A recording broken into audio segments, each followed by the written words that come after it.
Hey, what's up everyone, it's me SpeedSuperSonic bringing you guys another video. In this video today, as you can tell, I'm not in my normal environment. I'm back in LA, but I don't have a lot of Sonic merch, so I guess the best I can do is fruit snacks. We got those, and I got some band-aids. That's all I got in the house right now. But today is a very special and important video because we are back again talking about, guess what? Sonic Frontiers. I know we got like, what, a day until Sonic Origins actually releases, which we'll be covering. But as of right now, we have more Sonic Frontiers things to talk about because just today, a brand new IGN first look thing just came out, and it's called Sonic Frontiers, Writer Talks Open Zone Story, Dr. Eggman, and more. IGN first. If you guys don't know, the writer of Sonic Frontiers is Ian Flynn, who a lot of fans have been requesting to write the games forever now. I was one of those people, so I am so happy to dive into this, get into all the juicy details, and see what we can pull out of this, because we've been wanting to know so much about the story that Sega has just been unwilling to give us. So without any further ado, let's dive into it and see what Ian Flynn has to say. Throughout the month of June, we've revealed new Sonic Frontiers gameplay. We've interviewed the developers to get to the bottom of the Sonic Frontiers design goals and processes, but there's one aspect of Sonic's latest that we haven't touched upon: the story. Yes, I would have loved if they've done that earlier, but let's see what we got today. For that, we turn to Ian Flynn, the writer of Sonic Frontiers and a man who is certainly no stranger to Sonic. Flynn has been writing for Sonic in some capacity ever since 2006. Very cool year. Touching everything from the classic Sonic the Hedgehog Archie comics, the rebooted IDW comics, the Sonic Encyclopedia, episodes of Sonic Boom, and various comics and scripts meant to help promote Sonic Forces, Sonic Origins, and more. He's even the host of the Bumblecast, a podcast focused around Sonic. Needless to say, Flynn is a huge Sonic fan himself. Here's what he had to say about taking up the reins of writing the latest adventure of the Blue Blur. Here we go. Let's get into this meat, guys. Oh my god, bro. Oh, hell no, man. What the fuck, man? You've been intrinsically tied to the Sonic series for a long time now, whether through comics, TV, or games. What has it been like taking the reins of writing Sonic Frontiers story compared to everything else you've worked on for the Blue Blur? Now here's the juicy part. Flynn says, "It's been a very different experience, to be sure.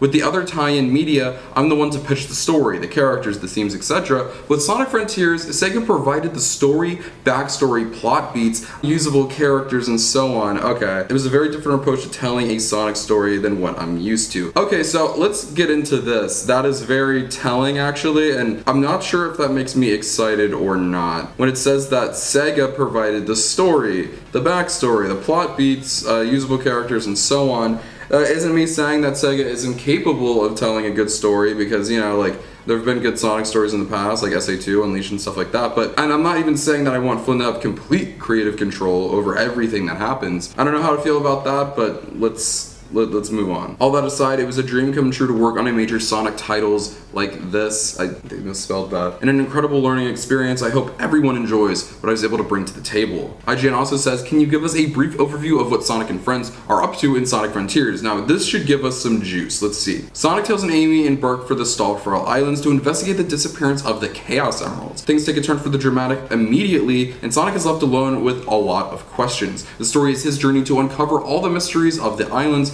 rescue his friends, and discover how everything ties together. That's pretty much the plot synopsis we heard a while back that Sega denied, so don't know what that was about, but still, very happy to hear about this. So it is confirmed it's just Sonic, Tails, and Amy. I don't believe you'll be seeing Knuckles pop up, or like Shadow, or anybody like that, for instance. But there's been the topic of this story being like a mystery, and that sounds really cool, and a very different kind of Sonic story than we've had before, covering all the details up as time goes along, so that's really cool. Being an open zone game, Sonic Frontiers' story is told much differently than previous games. Can you talk about the challenges of writing a story for a non-linear game? The biggest question was how to pace out each story beat when the player has the freedom to take the islands at their own pace. That had to be measured and revised as the game's structure took shape. It'll be interesting to see how all of it comes together in the finished project. Who's your favorite Sonic character to write for? Does it change from comics to video games? I try to find something fun in all the characters, but letting loose with Dr. Eggman is always a delight. We get to take his character in some interesting directions in Sonic Frontiers. Now that is really cool. I'm excited to see what they do with Eggman in this, because not only have we not seen Eggman, we also haven't heard a lot about him when it comes to Sonic Frontiers so far, so I'm interested in seeing where he's at in this game and how he ties into all of this. Playing Sonic Frontiers, I got the feeling of a very lonely and mysterious atmosphere, with the melancholy piano melodies, an island that's largely devoid of life, and a Sonic who starts the game separated from his friends. How does this feeling that emanates from the gameplay translate to the tone of the story? And can you talk a bit about writing for Sonic in this unique setting? Melancholy is a good word for the story overall. Sonic's indomitable spirit carries him throughout the story, and it allows him to help each of his friends as they tackle their own personal challenges. Someone else you encounter will have their very identity shaped by their interactions with Sonic. This could be the Ghost Girl, I don't know, which isn't always a comfortable process. Then there's the secrets of the Starfall Islands themselves and how the tragedies of the past have led to the adventure today. Sonic's never say die attitude is certainly put to the test. So they tackle their own personal challenges. That sounds really cool. What the heck? The questioning I was going through a little bit earlier in this video, when it was like, Sega gave me this, Sega told me what to do with this makes me much more excited because they're talking about the characters. And like not only will Sonic be challenged, but like Tails and Amy could go through like things as well, so that's awesome. I really like that. All that is to say, while it can feel very lonely, it never feels hopeless because you've got Sonic on your side. What do you hope players get out of the story in Sonic Frontiers? For new players, I hope they enjoy their time with Sonic, get to know his friends, and are satisfied with the journey to uncover the mysteries of the game. For veteran players, I hope they enjoy the individual character arcs and the threads I tried to weave between Sonic Frontiers and the rest of the Sonic series. That sounds so cool. This is what you get when you get Flynn involved, you know, like Pontok and Graf would have never like tried to like do that interweaving, so that's very cool. That makes me very happy. Alright, I already see this next question. It starts with the Sonic fan base, so this should be interesting. The Sonic fan base is one of the most passionate fan bases across all of video games,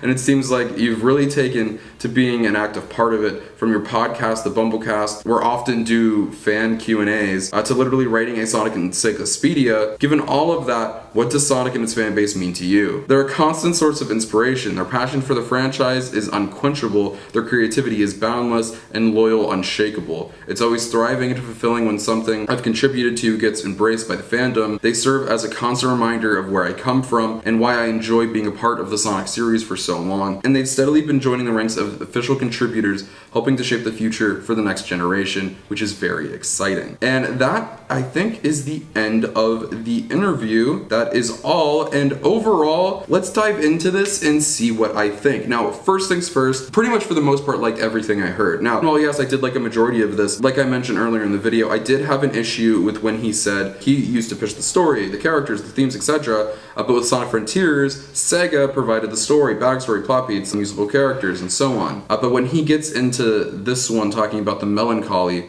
kind of atmosphere for Sonic Frontiers and its story, that's what got me very excited, because he talks about Sonic's spirit, how it carries him through the adventure, his friends tackling personal challenges. That sounds very cool and something I'm very excited for. Overall, I thought this was very solid. It gave us some final clarifications on the story, where it's going. I'm really glad we got to hear about that the characters will be going on personal journeys and tackling their own challenges. The mysterious kind of tone, the mystery, literally, that the story will be, uncovering new details on the story and what's going on as the game goes along. But this is where I pass it off to you guys, and I want to know what you think. What did you think of everything that Ian Flynn had to say in this IGN first interview talking about the Sonic Frontiers story? Did you love it? Are you a little worried about some of the things he said? Did you not like what I liked?